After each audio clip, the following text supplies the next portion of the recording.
An alternative way of dealing with these embedded fractions is to multiply by the reciprocal, and that means that we need to get this denominator fraction into one fraction.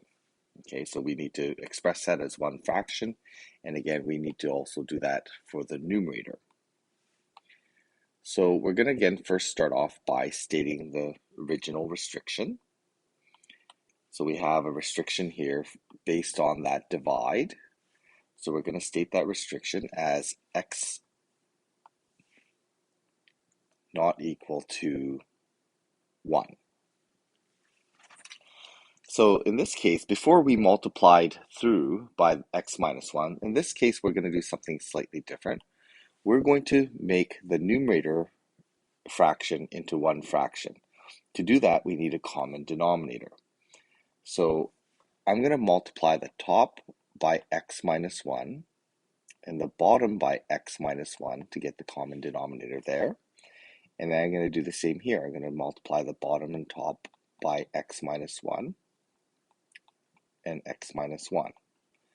And that's just for this x term. We're not going to do anything to the rest of the fraction. We're just going to do that to the x term to get a common denominator. So in the numerator, I end up with x squared minus x.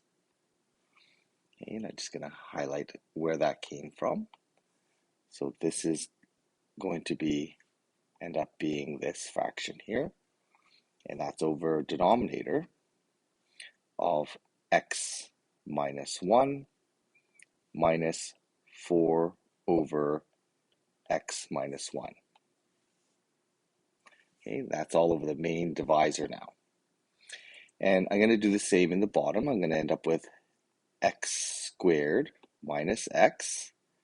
So I'm going to distribute that x into the numerator. In the denominator, I have x minus 1.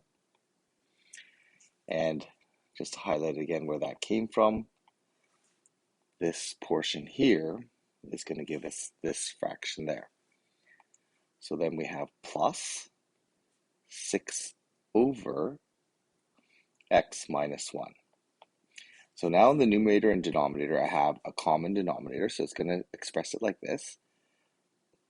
X squared minus x minus 4 over the x minus 1.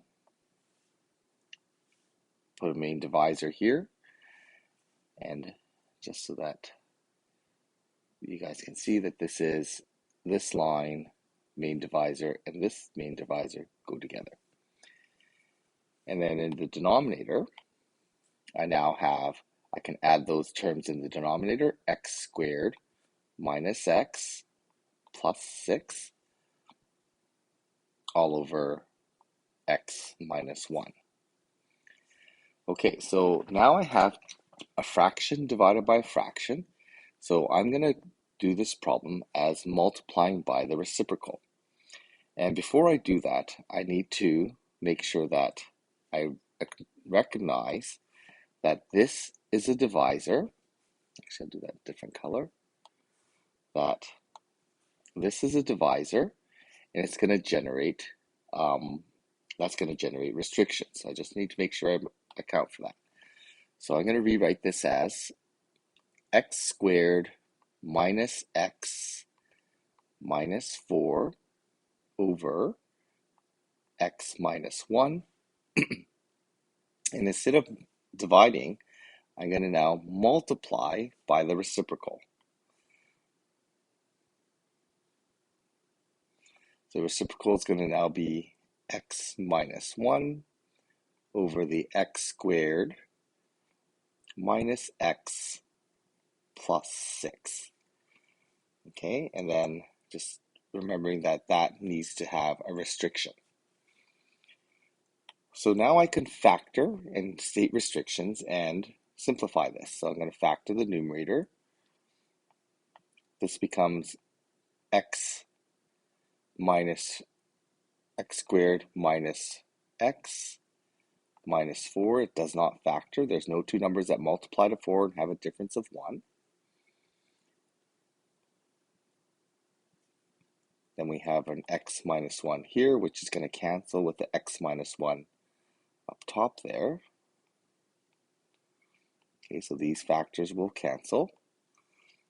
And then in the denominator here, I end up with x minus 3, x plus, well, that doesn't factor either. Okay, so I'm going to need to restate that.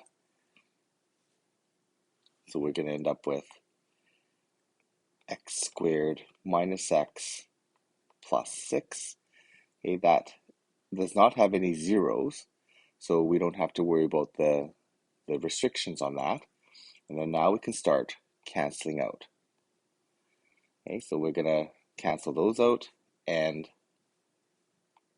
we can write our final answer as x squared minus x minus 4 all over x squared minus x plus 6.